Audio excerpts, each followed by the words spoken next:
एका माणसाने आपली कार रस्त्याच्या कडेला बेवारसपणे सोडली. 8 दिवस गेले, पण त्या कारला कुणी हात लावला नाही. मात्र 8व्या दिवशी त्या माणसाने चुकून कारची काच फोडली. दुसऱ्या दिवशी तो गावाबाहेर गेला आणि परत आला तेव्हा दृश्य पाहून थक्क झाला.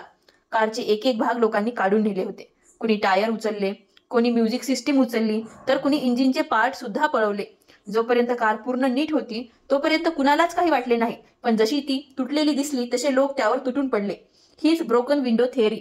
म्हणजेच एखादी छोटं नुकसान, एखादी छोटी चूक किंवा तुटले पण जाहीर झालं की लोक त्याचा गैरफायदा घ्यायला लागतात.